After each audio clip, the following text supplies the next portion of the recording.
Elon Musk now controls 2/3 of all active satellites. ARM's new A18 chip and V9 architecture will power the iPhone 16. Anthropic takes Claude AI to the enterprise, putting it head-to-head with OpenAI and Microsoft. Finally, are AI influencers one of the first victims of deep fakes? All this and more on the Fake It Till You Make It edition of #Trending. I'm your host, Jim Love. Let's get into it.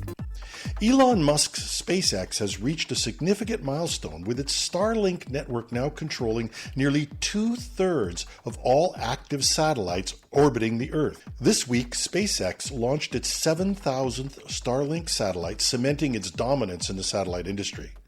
And according to data taken from the nonprofit satellite tracker Celesttrack, SpaceX currently has 6,370 active Starlink satellites in low Earth orbit. This number represents just over 62% of all operational satellites, and it's about 10 times the number of Starlink's closest competitor, UK-based OneWeb. The growth of Starlink has been nothing short of astronomical. Since its first launch in 2019, the network has been expanding at an average rate of 3 satellites per day. This rapid expansion is part of SpaceX's ambitious plan to launch up to 42,000 satellites to complete the Starlink constellation. Starlink's goal is to provide high-speed internet and phone connectivity to any location on the globe. The service is already operational in 102 countries and boasts over 3 million customers. These subscribers pay a monthly fee to access the network through a $300 ground-based dish. However, this satellite dominance raises questions about the concentration of power. Musk himself has acknowledged the unprecedented access to global economic data his various ventures provide him.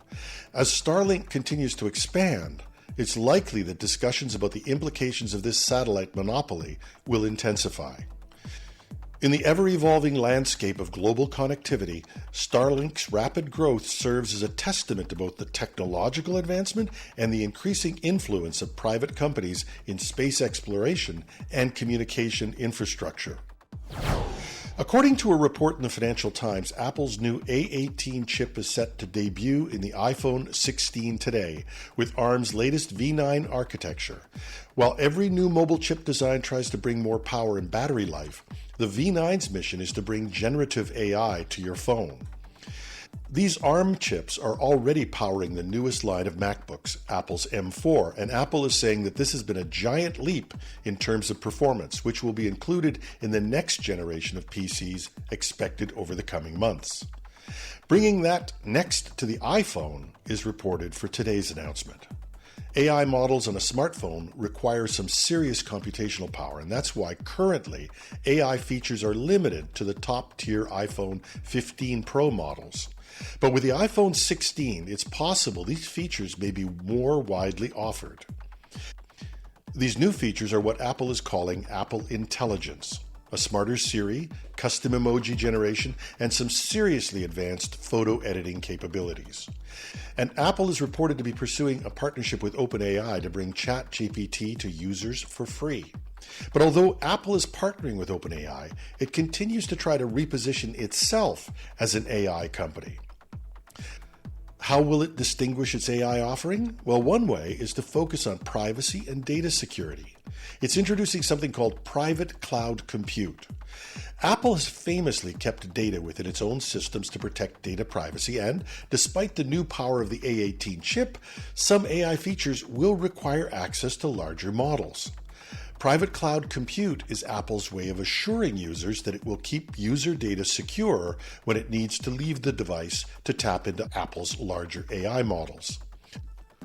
All in all, the new A18 chip will enhance Apple's offering. But the A18 chip and V9 architecture is also a big win for ARM.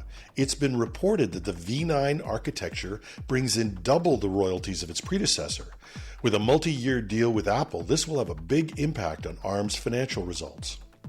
And on a market perspective, ARM is riding high in this AI wave.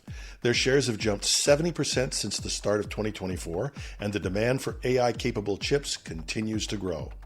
We'll be watching Apple's upcoming event closely and look for more details on the rollout of these and other features. Anthropic has unveiled its new Claude Enterprise plan, presenting what they're calling an enterprise-grade offering that introduces a range of features aimed at boosting security, productivity, and integration capabilities for businesses. The Claude Enterprise plan boasts an impressive 500,000 token context window, allowing it to process and analyze vast amounts of information. While it's not the 1 million tokens that Google's Gemini has claimed, it's a big step up from OpenAI's 128,000 tokens, or even regular Claude's 200,000 tokens. Now, just a reminder, a token is roughly equivalent to a short word or a part of a larger word. So why is this so important? Well, in order to do things at the enterprise level, it's critical that large amounts of data can be taken into a single window. Examples like analyzing multiple years of data or considering the entirety of a computer program require a lot of data to be ingested. And when generative AI systems reach or exceed the limits of their window capacity, the tendency to hallucinate or simply forget instructions is much greater. But Anthropic has added other features to bring it up to the enterprise level. On the security front, the plan includes robust features such as single sign-on, SSO, domain capture, and role-based access with fine-grained permissions. These tools allow companies to manage user access securely and centralize provisioning control. Audit logs for security and compliance monitoring, as well as systems for cross-identity management, or SCIMs, for automated user provisioning, are slated for release in the coming weeks. And a standout feature is the native GitHub integration, currently in beta for enterprise users. This allows engineering teams to sync their GitHub repositories directly with Claude, facilitating collaboration on new features, debugging, and onboarding processes. Anthropic hints that this is just the first of many planned integrations to connect Claude with essential data sources. The enterprise plan also leverages existing features like projects and artifacts, which are getting rave reviews in their early uses and are rivaling Google's Notebook and OpenAI's GPT functionality. So this is a serious push into the enterprise AI market, and while Claude continues to have a strong following of consumer and individual users, as AI continues to reshape business operations, solutions like the Claude Enterprise Plan are following how companies are going to leverage artificial intelligence to enhance their workflows and decision-making processes.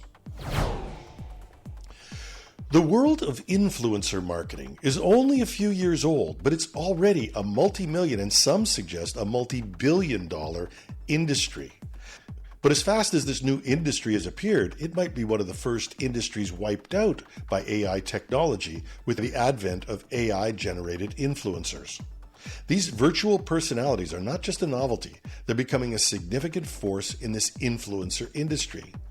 So AI influencers like Michaela Sousa with 2.5 million Instagram followers and Ludo Magalu boasting 7.1 million followers are landing deals with major brands like Chanel, Prada, and Coach. But they're not real people.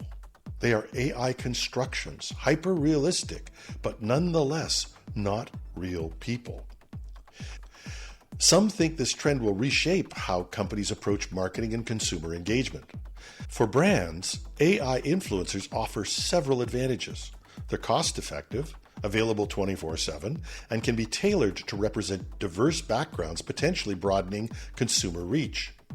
And this blew me away, but a poll conducted by Sprout Social suggests that Gen Z, the primary target for influencer marketing, doesn't particularly care whether influencers are real or artificial. In the survey, only 35% of the Gen Zs polled ranked authenticity as the top trait they care about in influencers. So this rise of synthetic personality raises significant concerns. While brand influencers might not be objective, they might be paid to say whatever, they do have their own personal brand to protect, which offers some safeguards, particularly for those who have an established following and history. AI influencers lack human judgment that acts as a check on brand messaging, potentially escalating the spread of misinformation. So there may be a greater chance of manipulating consumer behavior more effectively through hyper-specific AI-generated personas. And AI influencers are ultimately disposable and cost nothing to create.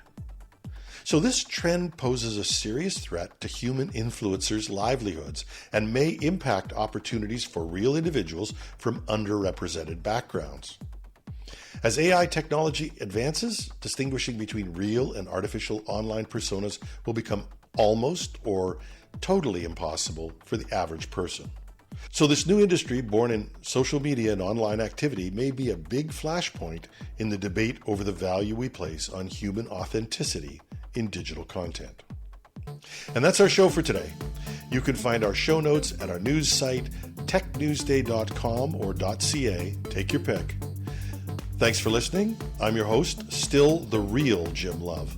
Have a marvelous Monday.